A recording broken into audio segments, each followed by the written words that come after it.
So today we're going to be talking about Karma, our fantastic spec runner.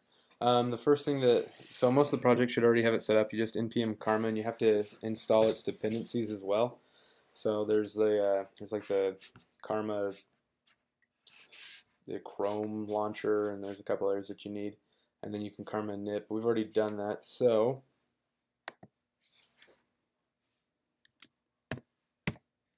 yeah, sorry. It's worth showing the package just to see. So you'll see them all kind of grouped together right there. yeah. Those are the Karma dependencies that we use, Karma, and then all of its different dependencies.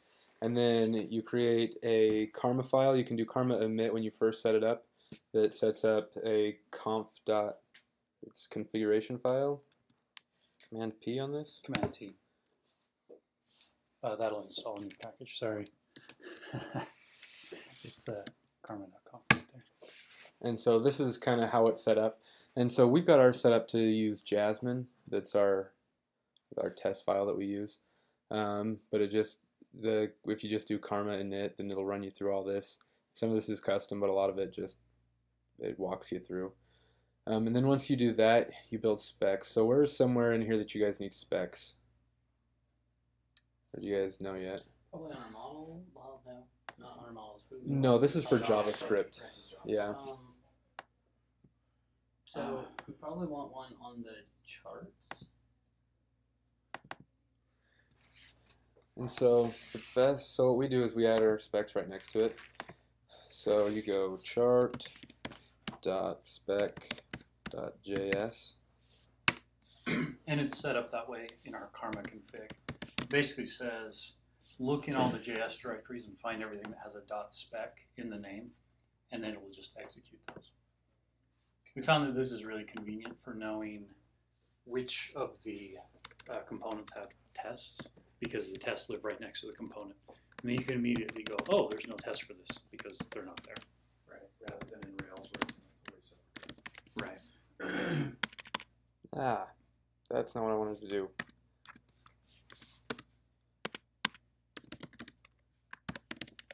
So you import your React, and then you need to import, I think that's pretty much all you need. It depends on what you decide to do, but let me take a look here and see what's going on in this one. So there's a couple things that you can test right off the get-go. You need to put it in a described block. That's how the Jasmine specs work. Describe this as a chart spec, or chart, just so you know what it is. So can you explain Jasmine just a little bit? So is Jasmine kind of like a cucumber? Is that like it's like the... Jasmine's like RSpec. It's more like, okay. Yeah. Yeah, if you're familiar with Rails, then you've used RSpec, and so Jasmine is RSpec. So for Karma JavaScript. runs the Jasmine stuff. Mm-hmm. Yes, it is the runner. Right, okay.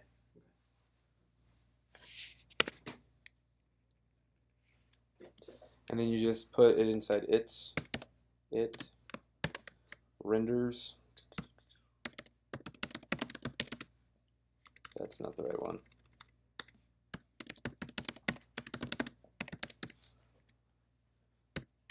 Are you guys familiar with arrow functions too? Have you seen that? Is it like that anonymous function thing? Yeah, I mean they're anonymous functions. It's just that right here, in this case, I guess. Yeah. Anyway, you don't have to type out the word function anymore. You can just put the little arrow. Right. The other thing is that it binds the context. So a lot of times when you have a callback function, for example, the this inside of the callback is not the this from the surrounding block in the outer context.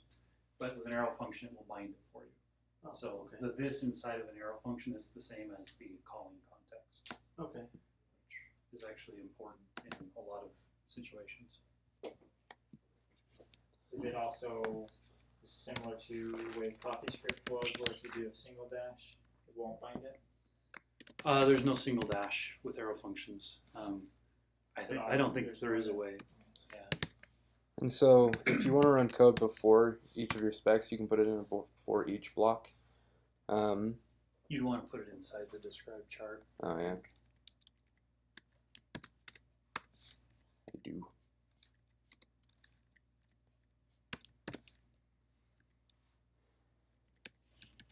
So if there's setup that you need to do, maybe you need to set up some models, put some values into the database, you can do it in the before each. Yeah. And also up here, you'll probably want test utils.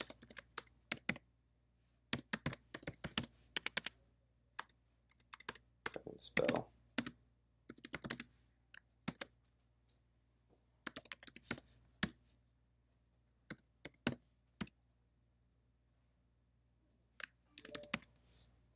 Yours doesn't autocomplete. Sorry. That's fine.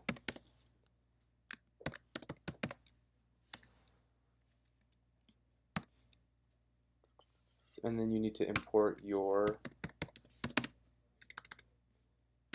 the file. So we'll import chart. No, not that.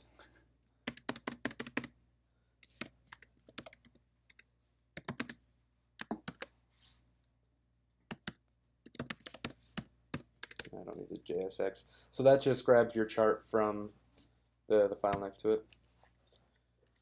Then we'll come in here and we'll say, all right.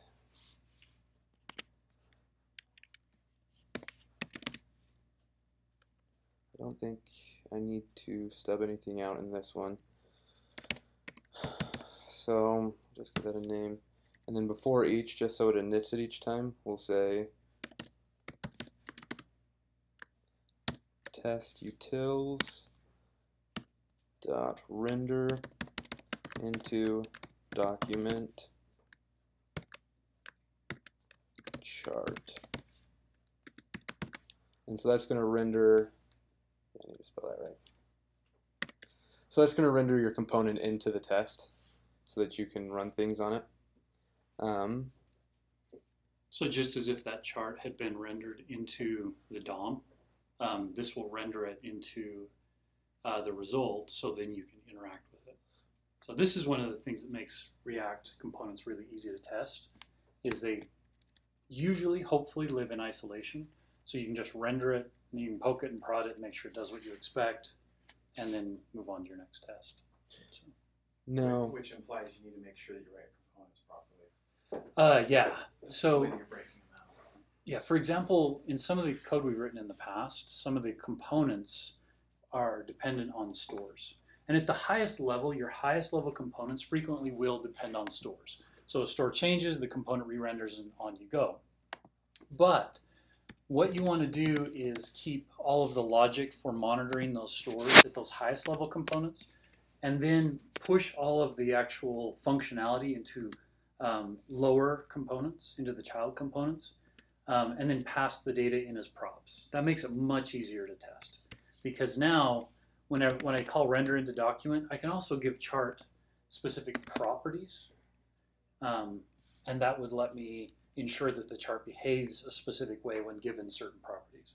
So maybe, you know, with the chart, I'm not sure what we'll give it here, but you might give it render as a pie chart, or render as a graph, or a bar chart, or whatever. So depending on which one of those you would render, you would expect a certain result. If that chart depended on a store, then I have to go set up the store so that the chart will listen to those changes in the store, and that's a pain. Versus if I just pass in props, then I don't have to do that. So there's no hard and fast rules. There's no technical reasons that you would do one or the other, but from a style point of view, that's kind of what we've advocated here, is to push all of the listening of stores to the very highest components, the components that typically show up in your routes. And then everybody else on down the tree gets its data via props. That simplifies things a lot. And so if you needed to pass props in here, it's pretty easy. You just write here in this render in a document, you'd say, all right, my prop is blue equals true. And that would pass it into the prop for the spec. And you could, if you needed to pass different props in, you could do it before each. You can do sub-describes. So you can do a describe, and then inside that describe, you can do a sub-describe that says describe chart if this prop, and then you can do a bunch of tests if for that prop, depending on how the structure of your app is. And then below that, I added the React.find DOM node. So right now this result, correct me if I'm wrong, but that returns a React item object. The find DOM node right there will return the actual Yeah. HTML element that you can interact with. The result, yes. Yeah. Sorry. Returns a React object. A React object, and then that returns the actual DOM node. So I can come down here in my it statement and say, okay, expect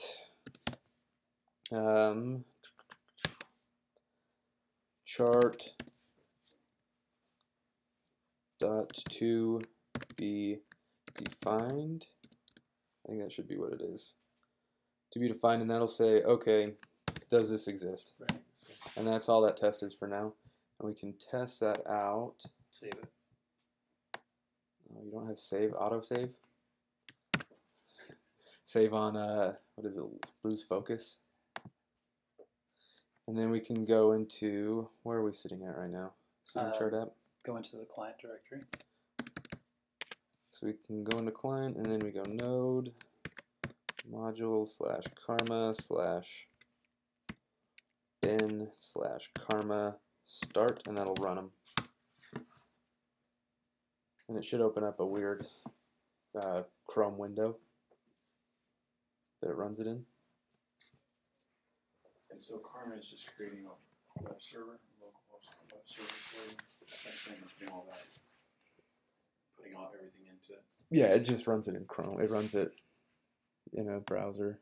So it takes all of those .spec.js files, puts them, it bundles them all together the same way we would with our production, or not even our production code, all of our code, right? Like it does like what Webpack does for us. Actually, I think that, yeah, I mean, it's worth looking here. Our karma.conf is actually set up to use Webpack. So here's all the Webpack information. It says, hey, when you go run these tests and get these files, load all that stuff through Babel, so it does all the transpilation, puts all that together, and there's actually two options right here. You can do it this way and run them each individually, or you can do it this way and put them all together. Either one works. You can come in and play with these depending on how you prefer to run your tests. If you do, I think you have to uncomment this as well as this. But the defaults work just fine. I've never had a reason to change it. So now you can see we've got this error sitting here. I need to run npm install because apparently I'm missing something. Okay. I've got this set up so I can just run karma start. So we need to figure out why in some instances that does not work. Because like you have to go to node modules and everything. But we should be able to just run karma start. You can also do a npm run test. So if you look in the package.json file up here, under the scripts, there's this test that does karma start. I guess that's not going to work either unless karma start works for you. So we'll debug that. Does that npm test come with an install, like a global install of karma?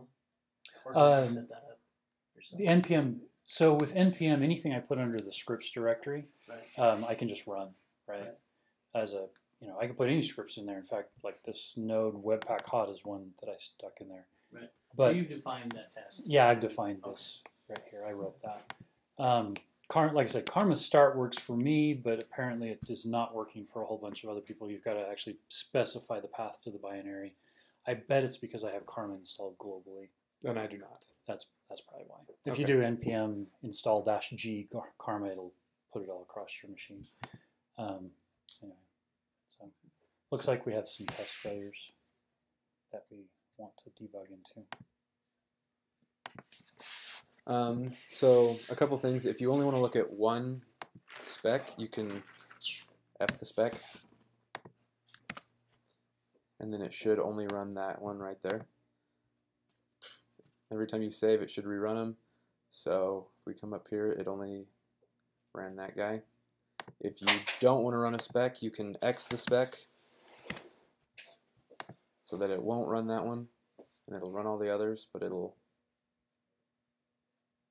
let's see if we can scroll up to where it's at. They all failed. Should be. Yeah, so sometimes you're in crunch mode. Yeah. And you're like, oh, we should put a spec here, or we should have written a test, but you didn't. So then you can just do the X describe and say, here's what I expect to have happen. And that can be beneficial later on when somebody else comes in and they're like, oh, I need to add some specs to this because it wasn't there. They can read your comments and go, oh, I know what this needs to do, and they can write the appropriate test. Yeah, or if you're trying to debug stuff, you can also X it. So if you don't want, if one of your specs is being funny and you think it might be something else, you can do X it on a spec, and it won't run that it. Yeah, there's F and X. I think another thing, if you need to simulate something. So in chart, I don't know what's in chart, but let's say that there was a button in chart. We could come in here and we could say, all right, I want you to test utils dot, it's capital S simulate dot click or any other action, and then you'll pass into it as a parameter what that object is. And so there's a couple ways that you can go, and you'll have to find it here in chart. So if I were to say, I think it's chart, let me see where I found one before. Okay, so there's some interesting tags you can use. If I was to say my button equals chart dot scry rendered DOM components with tag, and there's a couple of these. Let me see if I. So you just need to spell that. Yeah. Spelling is the hardest thing about coding. Components. My ID has it underlines it when you spell it wrong. That's alright. And also has autocomplete on all these. Scry render DOM components with tag. Or sorry, it's not chart. It's going to be test utils. Test utils dot scry, because it's a member of that. And then what you'll pass into it is actually you'll pass in the React component. And then you'll pass in what the tag you want to look for. So if it's a button tag, and then it'll return an array of those. And those are, let's see if we can just Google test utils.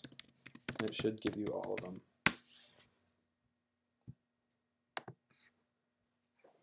So these are some of the things that you can do with test utils. This is how you're going to run a lot of the stuff. Simulate, render in a document, mock component. Then you can check to see if it's an element, what kind of element it is DOM component, is composite component with type, find all rendered. And then you can find them by class. If you have, for the ones that say find, it'll return an individual item. And if you don't have that class, or you've got more than one thing with that class, it'll throw an error. The scry will return it as an array. And so you can just access it. So test utils simulate click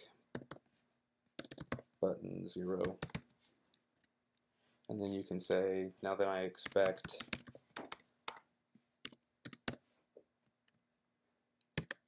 some bool dot to be, it should be true, to be truthy. Or you can expect dot text, if I come in here and say I now expect chart dot text content to contain hello world, that kind of thing. So there's a lot that you can test with it that way. So look at the button and see if it has the text. No, this would look at chart, your rendered component right here. Oh wait, you got chart. That would look at all of the text content. All the text from chart. content from So chart. it would strip out all of the HTML elements and just leave you with whatever text is there. Okay. So a lot of times that's really ugly. You know, chart.text content might be a whole bunch of text just kind of jumbled together, but you can say the to contain and get a reasonable view of what it would look like.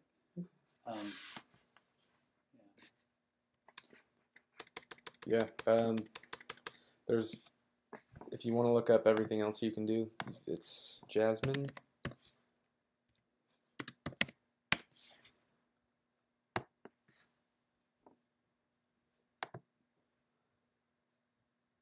We're using 2.3. Yeah, I think we're on 2.3.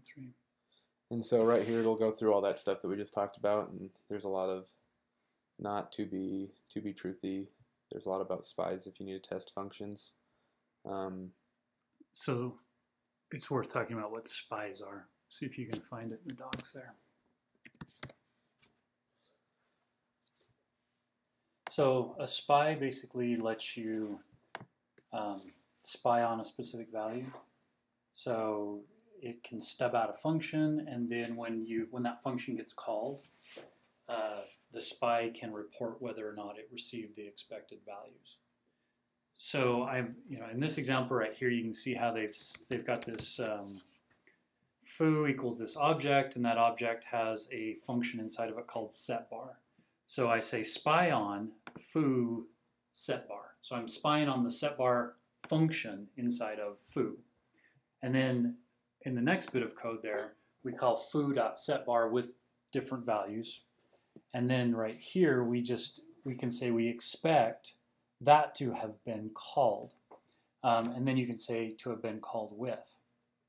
So this kind of reaches down inside of the actual JavaScript a little bit. You want to use it with a little bit of caution. Usually you try to test components, test your JavaScript as if it were a black box. Like I do something to it and I get something out of it. Or I do something to it and I expect the DOM to look a certain way. This kind of a test can be useful, especially maybe if you were making a call into a third-party library and you don't actually want that call to be made. All you want to verify is that the call was made a certain way. So I can spy on a function in that library, and then I can expect it to have been called. I can verify that it was called with the parameters I expected it to be called with. It's really easy to abuse this functionality because you can say, oh, well, inside of my component, I expect this to be called, and I click this, and I expect this to be called. And the problem with writing tests that way is that when your behavior changes because somebody comes along and say, oh, we want it to do this, or we want you to add this additional functionality, or we want you to call a different method. Or they think your function names are dumb. Or they think your function names are dumb. That doesn't happen. Anyway, for whatever reason, all of a sudden your specs all start to fail. It's like House of Cards. Yeah, yeah, it just falls apart. So you'll use a spy on occasion. Like I said, usually when you're dealing with APIs or third-party libraries, even when you're dealing with APIs, we actually have a way to mock out the calls. So it looks like at the lowest level, it looks like the call was actually made to a server, and then we give you back mock data. So we have Jasmine all set up to do that as well. Let's see. So before I go show you that code, any question about spies and how they work? Does that all make sense? Okay. So inside of our tests, let's see if I can remember where this code lives. We've got this spec support right here. If you go into the spec helper, we have this help stub Ajax method. This is all stuff that we've written to kind of encapsulate, kind of put all of this into one spot. So you can see that if you call this method, then we have this before each function. That could be actually narrow function. It doesn't matter. It calls this Jasmine Ajax install. So when you make that method call, when you do a Jasmine Ajax install, that says, hey, anytime you try to make an Ajax call, anytime you try to call a server, don't. Instead, call me first. And so then you can do stuff like Jasmine Ajax stub request. So this says anytime any request is made to basically anything, these are regular expressions. So anything on the domain, anything whatever.com, .org, doesn't matter. As long as we have API accounts in that URL, we're going to have you return this. So it's going to return a status of 200, the content type is going to be JSON, and we're going to return this account's payload that we've defined up here. So you can see the beauty of this is now we never call actual services in our tests. You don't want your test calling services because who knows what that could do, right? You might call out and all of a sudden change your user database or erase people or something, and that would be really bad. The other nice thing is this works offline. So driving in the car, you're on an airplane, you can still run your tests without having to worry about a whole bunch of network requests failing. So again, that's in the spec helper. You'll notice a number of methods in the spec helper file in our projects. This is from the Canvas starter app. Actually, we keep it all in there, and then it makes its way into a whole bunch of other projects that we write just because these are libraries that we frequently use. The beauty of the Canvas starter app is it's open source, so anybody can go grab this code. Okay, so you can see we've got this help stub Ajax. These settings actions,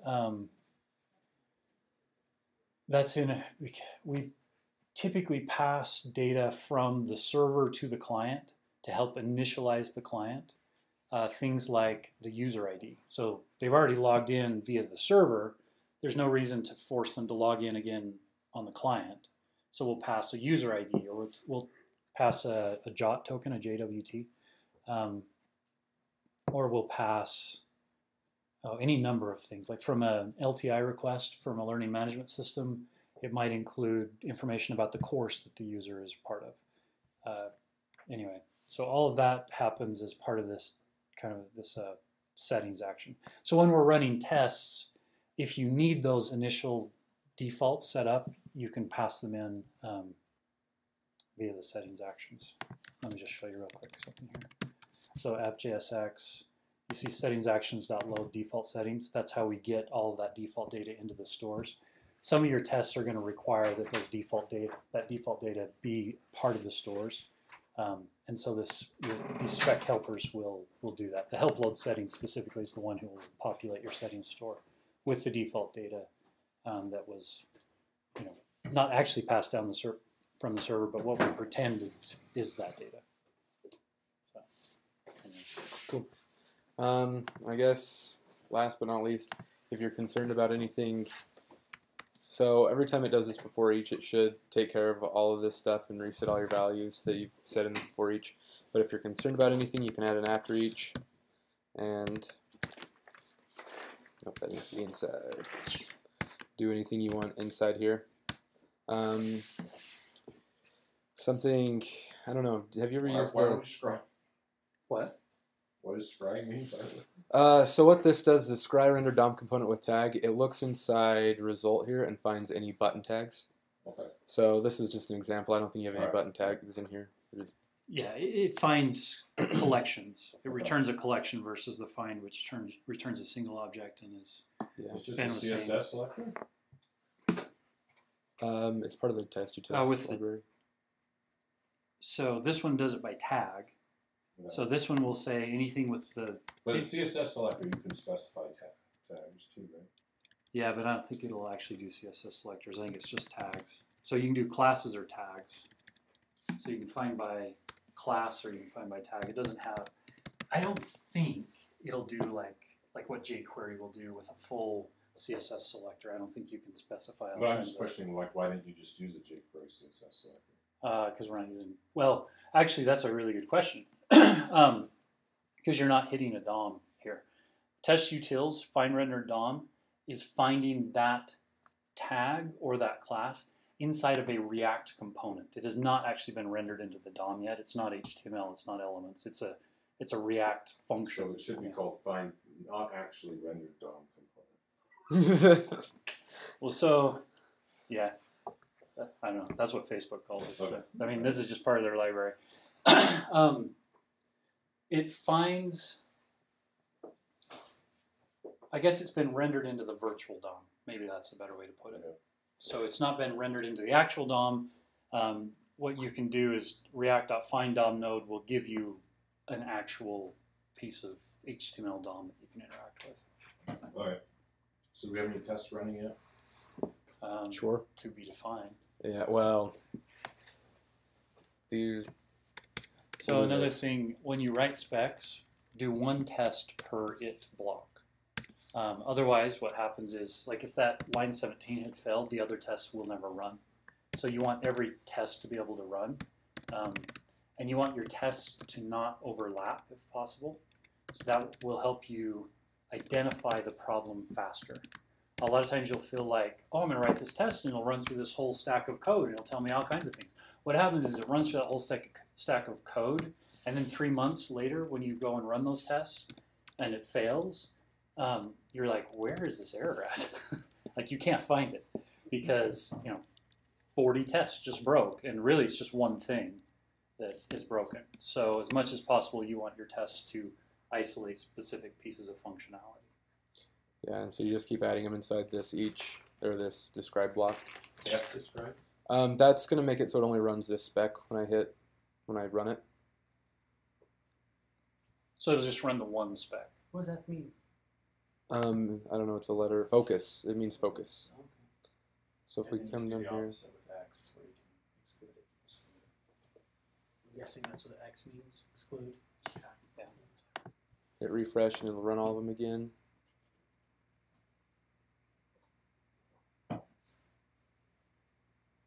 So there's some other failing specs inside of this. Oh, I did not save. This is. Sorry. I learned to use a real ID. I use a real ID. You're using a text editor. Yeah, I am. He's in one. What are you using?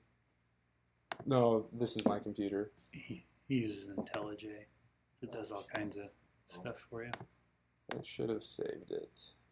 Sublime.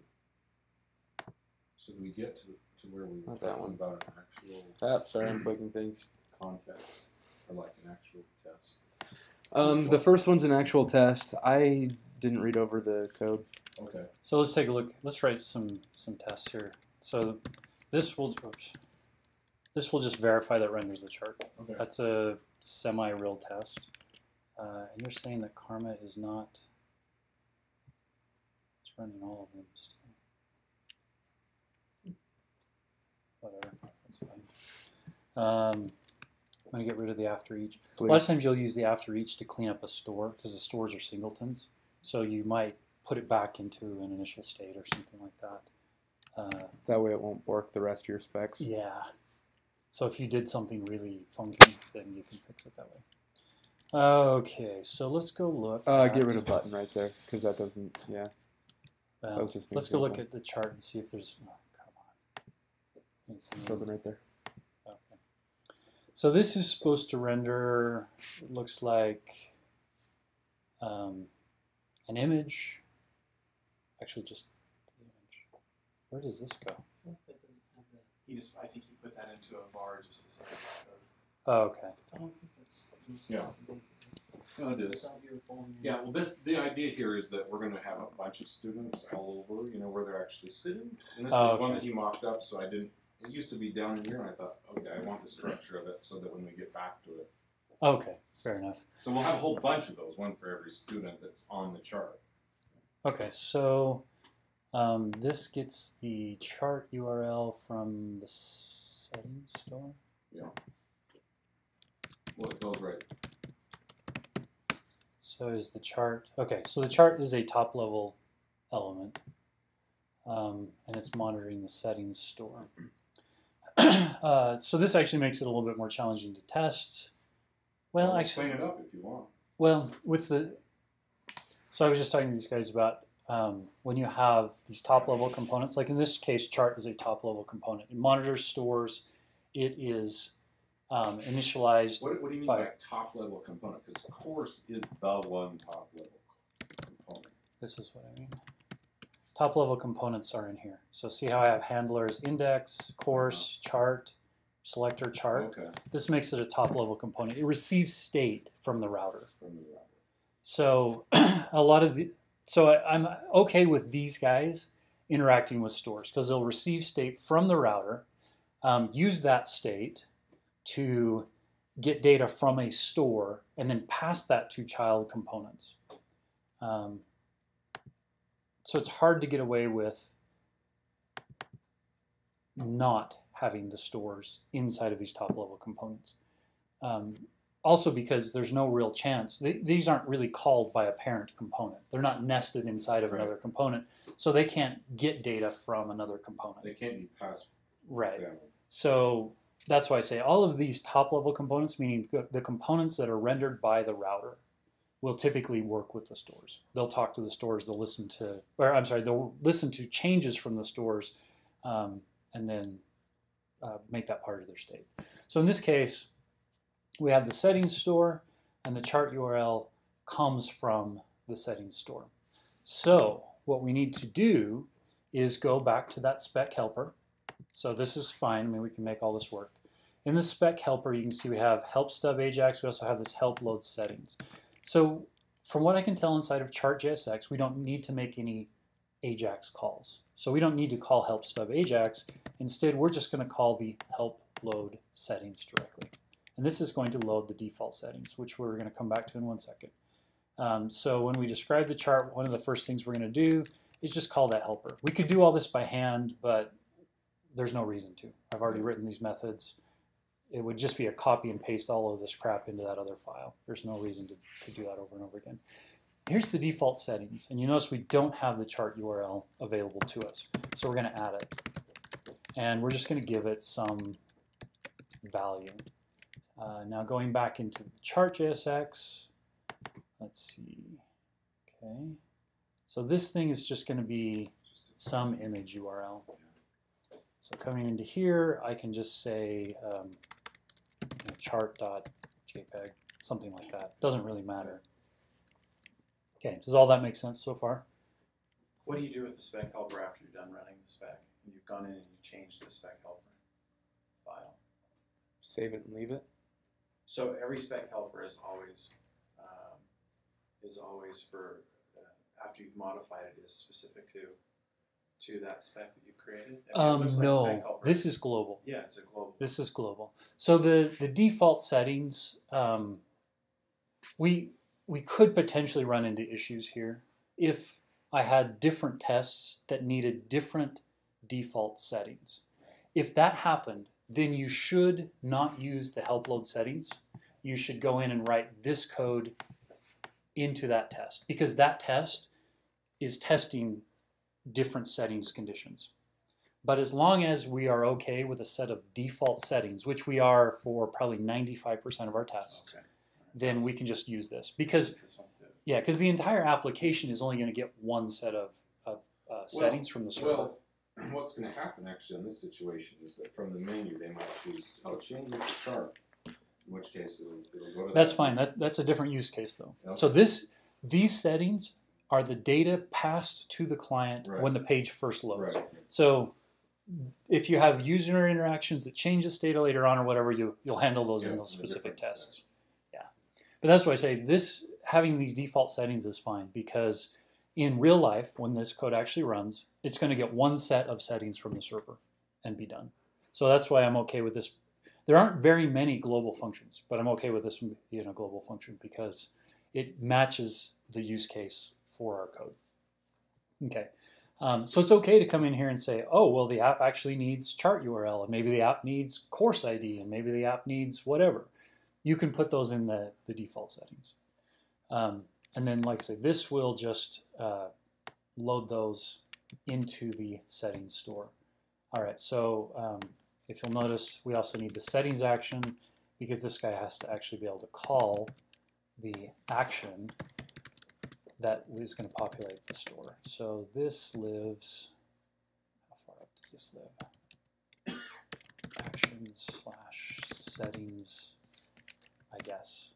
That's probably what it is. Yeah, that should be where it's at. Neat little trick in Sublime, at least, if you want all your stuff to line up. I have the align plugin, and you can just line it all up. And then it looks pretty.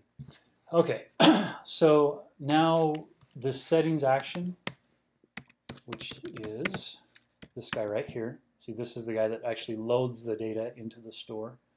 I've passed that into the spec helper right here so that it can call settings action.load. This help mock clock just does this Jasmine clock install and allows me to tick the clock. So I can say, call this guy, tick the clock, which will cause that action to dispatch a constant through the dispatcher to hit the store, which can seem confusing at first. But essentially, let's see here. Let's go into settings here. you can see we have dispatcher.dispatch this. In order for that to actually do the dispatch, you have to tick the clock. That's why I say I don't really like when we have to deal with the stores when we're testing components, because you deal with this level of complexity. It slows you down. So it's much easier to test small granular components that receive all their data through props. Okay, so now we've got the settings loaded, and we will expect it to actually render the chart. So, or I'm sorry, render, this really is just, it renders. The current, or rather it renders the seating chart from settings. Okay, so now we want to bring this down into here. We're going to go find that image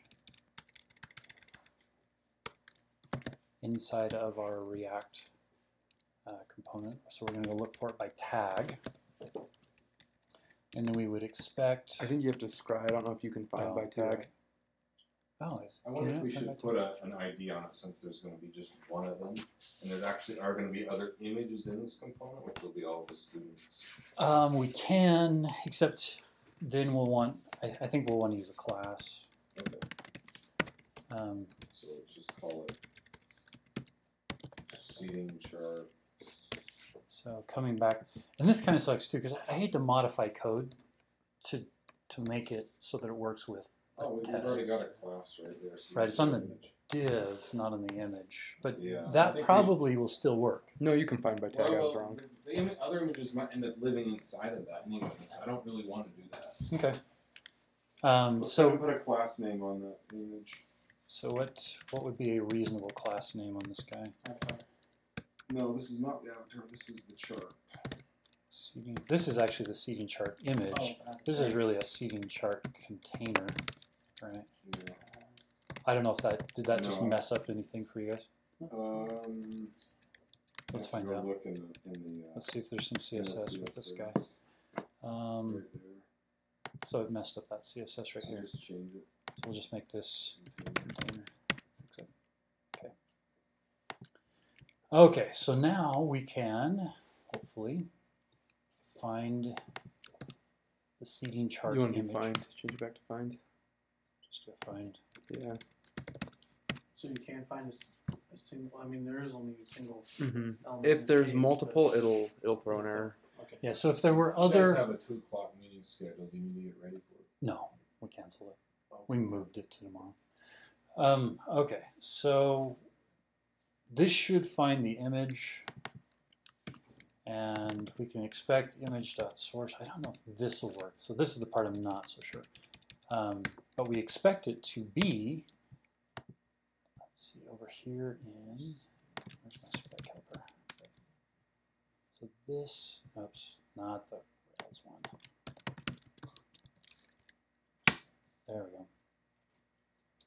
So this guy is global. So we can just grab him, and we would expect it to be that.chart URL. Oops, URL. And like I say, we're going to go find out if this actually works. Looks like Karma's off. I don't know what it's doing. Let's just restart it.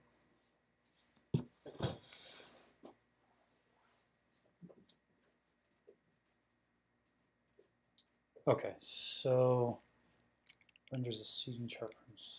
Class is not a function. Find rendered components class. Is that not a function? Really? It is. I thought you just It might be spelled wrong. Or you might not have to say class. Find No, render you do. DOM component, I'll bet. Because find Yeah, is singular. component. That's probably okay. Expected undefined to be this. So this sitting right here is undefined. Okay. And so like I'm not entirely sure what image is. Let's go find out. Can you This is- Can you debug into that? Yes. And this is what you'll want to get really good at when you're writing tests. This is actually probably the biggest reason you want to write tests. Because the debug cycle when you are writing code with a web app is go write some code, refresh the page, get it back into that state so you can push whatever button or do whatever thing. But that takes time, right? With this, all you have to do is come in here and say, show me the debugger, and we can look at that one specific piece of code and see how it's behaving. So I can come into sources and say, let's look at our chart spec here. And this is transpiled code. So you're going to see stuff up here that does not look familiar. Remember all those import statements? This is what they're transpiled into. That's okay. I mean, it just transpiles it back to ES5 kinds of syntax. Sometimes it's a little gnarly to read, but it's not the end of the world. Here's our test right here. I can just put a breakpoint. I can refresh this page, and there we are. So that's a much shorter cycle than try to reload the page with a whole bunch of stuff coming up and whatever. Step over. Let's see. I was trying to, where's my console at? In Karma, you got to use it up there at the top. There is a way to get to it. It's like under show console. There we go. There we are. Okay. So we're going to step over and look at what images. See that, like that. So you can see it is this React object. So what we can do now, actually, It's a React get, I think it's React.findRendered DOM node. we can call get DOM node on this, like that. And I think if we do that, then you can do IMGS. Yeah. So we actually have to get the DOM node, which is what it'll be when it's rendered into the page. I was thinking there was another method where you can ask it for attributes while it's still like. If not, we should just write a helper, because you're going to just do that all the time. I usually just do the whole component right at the top and then before each. And then Just just, get the component.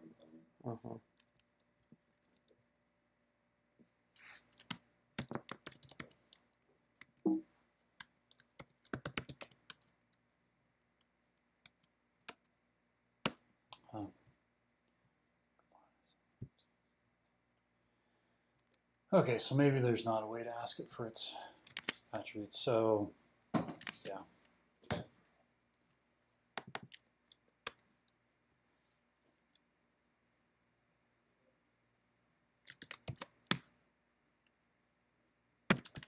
Yeah, you can do it this way, I guess. It depends. I mean, if there are other tests that depend on this image, then you might do this. To say image is this guy, and then you can just call get. Oh, come on. I don't like it that way. I don't really want it to be global. It's really only relevant you to can this do one that down in test. there too. Yeah. I usually do the whole component at the top, though. They get DOM node of the whole component. And then Well, If yeah, I need because to. we've got this guy right here. So in our code, we could, we can talk to this guy and say, chart.child nodes, and that will give us that image, right? Like we could traverse the tree, but I don't want to. Like I'd rather just let React do the hard work for me. So this finds it, and then I can say expect image. Get DOM node. We can do that. That's a pass. Hopefully. So now. What kind of things do you find yourselves actually testing? Behavior. So in this, actually this kind of thing right here, right? So given a certain set of conditions, meaning those settings that we set up, I expect Okay, so there to let's be an have one image. of us write one for the student list. Okay. So here's student list right here. Somebody want to come up and try it? Head of Actually, the class. before we do it, are there any questions? I'm going to stop the recording because then we can just practice and whatnot. Any questions about how all this comes together?